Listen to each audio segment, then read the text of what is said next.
안녕하세요. 개인 투자자분들의 멘토 프로페서 킹입니다. 2월 14일 기술적 분석이 좋은 모닝 브리핑 출발해 보도록 하겠습니다.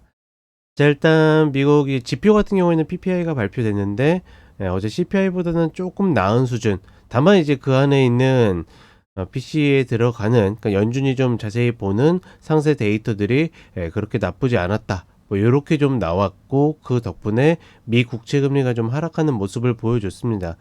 다만 이제 뭐 나쁘지 않은 수준. 그러니까 어제 CPI 발표 이후에도 하락했다가 결국은 이제 상승 마감을 했잖아요. 그렇다라 그러면, 그러니까 어제 이미 상쇄가 됐기 때문에 오늘 뭐 그렇게 나왔다라고 해서 고가 돌파할 이유가 없었는데 초반에 고가를 돌파하는 그런 모습을 보여줬고, 그 단기 이야기하는 겁니다. 그리고 상호관세에 대해서 이제 트럼프가 행정명령 할 줄 알았는데 행정령 명령보다는 좀 낮은 이제 뭐 조사 명령 뭐 이제 이런 흐름들이 나왔는데 뭐 4월 1일에 할 거다라고 하면서 그 이후에 시장이 또 강하게 상승하는 모습을 보여줬습니다. 하나 재밌는 거는 이제 그러면서도 이제 반도체에 대한 이야기, 특히나 이제 엔비디아랑 애플이 일봉상의 120평 아래에 있는, 지금 이제 오늘 올라왔죠.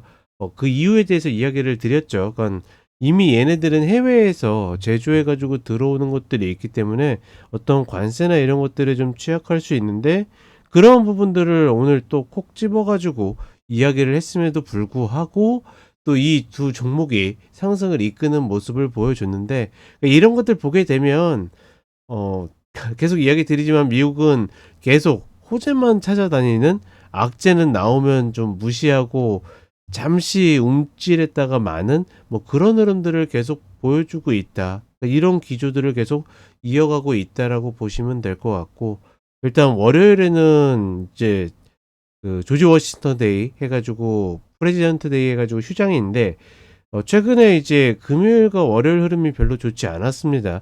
과연 이 흐름이 또 반복될 것인지, 아니면 이제 그런 것들이 관세에 대한 어떤 돌발 이슈 때문에 좀 그런 모습들이 있었는데, 이 상호관세 명령이 나오면서, 그 명령까지 아니지만 어떤 조사에 대한 것들이 어느 정도 해소가 되면서 그냥 악재가 딱히 돌발적으로 나오는 게 없으니까 계속 상승으로 간다 이렇게 갈 것인지, 아니면 곱씹어 보니까 이거는 조금 아닌 것 같은데 할 것인지, 좀 중요한 구간이다. 왜 중요한 구간이라고 이야기 드리냐면 계속 박스를 형태를 갖고 있는데 하단에 대한 내성이 계속 만들어지고 있어요. 결국 시장이라는 거는 빠지지 않으면 오른다, 뭐 이런 개념들이 있기 때문에 과연 그것들이 이제 고가를 돌파할 수 있는 계기를 만들 것인지, 오늘 그게 힌트가 된 것인지, 아마 금요일 그다음에 월요일 휴장, 이제 화요일 시작이죠. 이 흐름에서 좀 결정이 되려나, 그런 부분들을 좀 보시면 될 것 같고, 한국 시장 같은 경우에는 역시나 청개구리죠. 아슬아슬하게 보였는데 2월 만기 흐름을 타면서 상승하는 모습을 보여줬고, 어느덧 이제 2607에 가깝게 오고 있습니다. 2400에서 매수한 사람들은 2607 구간에 오게 되면 내줄 것 충분히 내주고, 그 다음에 이제 개별 종목 중심으로 본다라든가 이제 이런 식으로 가야 되고, 다만 이제 그 위에서 물리신 분들은 냉정하게는 이 자리가 온다 하더라도 비중 조절하기는 만만치 않을 것이다. 그냥 시장이 좀 더 올라가 주기를 바라야 되는 그런 상황이다, 이렇게 인지하면 될 것 같고, 어찌되었거나 이 구간에 왔을 때는 이제는 지수 눈치보다는 개별 종목 중심으로 간다, 이 부분만 인지하시면 좋을 것 같습니다. 자, 간단하게 차트 보도록 하겠습니다. 자, 나스닥 선물 30분 흐름인데 이제 상방으로 좀 움직이는 모습을 보여주고 있죠. 어제 PPI 발표 이후에 본장 시작해서 상승을 했고, 그 다음에 이제 트럼프의 이제 인터뷰가 나온다라고 해가지고 어느 정도 이제 쉽게 얘기하면 뭐 속된 말로 쫄아서 내려간 거죠. 내려갔는데 막상 뚜껑을 열어보니까 상호관세고, 그러니까 시장이 굉장히 웃긴 게 보편적 관세가 아니라 상호관세는 시장이 그렇게 뭐 위험하지 않아. 아니, 혹은 위험하지 않다라는 개념보다는 쟤보다 얘가 나아. 그럼 쟤보다 얘가 낫다라고 그러면 우리가 안 좋으면 내려가고 좋으면 올라가고, 그렇지 않으면 횡보해야 되는데, 미국 시장은 나쁘지만 않으면 계속 올라가는 그런 형태를 보여주고 있다.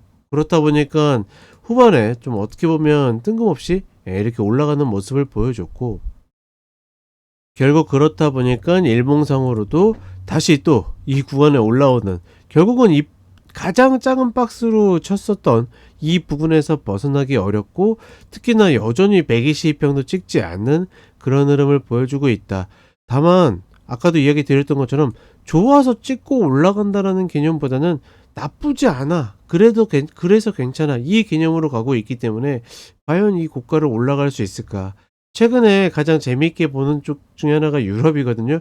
유럽은 그냥 미친 듯이 올라갑니다. 그 이제 원인 중에 하나가 이제 얘는 지금 계속 신고가거든요. 그러니까 지난 2년 동안 미국이 많이 올라왔기 때문에 얘네가 상승 여력이 더 많다라고 해서 올라간다라고 하는데, 사실 얘네들은 지금 경기가 워낙 좋지 않아 가지고 금리 인하한다라고 그러고, 주가가 물론 이제 선행 지수라고는 하지만 그럼에도 불구하고 이렇게까지 움직일 필요가 있나 싶은 흐름들이 있는데, 어찌 되었거나 뭐 이런 흐름들이 있다, 뭐 참고만 하시면 될 것 같고, 어찌 되었거나 미국 입장에서는 이 고가가 다시 돌파가 되는지가 관건이다. 그리고 한국 시장으로 오게 되면 이 122평을 어떻게 사나 싶었는데 2월 만기가 좀 도와주는 모습을 보여주는 모습이고, 계속 이야기 드렸다시피 원래 여기에서 매수하면 목표가 2607, 여기에서는 내가 보수적이냐 공격적이냐에 따라서 비중 조절을 하고, 궁극적으로 여기 올라가게 되면 내줄 거 충분히 내준다, 뭐 그리고 나서 뒷짐진다라는 개념보다는 개별 종목으로 접근을 한다라는 것이 맞다라고 보고 있고, 다만 어찌되었거나 이 구간에 왔을 때 난이도가 높아진다라는 거. 그리고 코스닥 같은 경우에도 비슷한 관점인데, 어제 2차전지가 좀 움직이는 모습을 보여줬는데 시간외에서 다시 빠지는 모습을 보여줬습니다. 쟤네가 움직여야지 779 라인에 가기 훨씬 더 수월할 거라는 거, 그 정도로만 인지하시면 되겠다. 어찌됐거나 지금 구간에서는 종목들의 어떤 격차가 위아래로 좀 나눠져 있기 때문에 사실 위에 있는 종목들은 따라가기 어렵다라고 보고 있고, 계속 컷 당하더라도 추세 전환을 노리는 전략으로 가시는 것이 맞지 않을까, 이렇게 생각을 해 보겠습니다. 자, 이렇게 이야기 드렸고 한 주 잘 마무리하시고 저는 쇼츠로 또 찾아뵙도록 하겠습니다.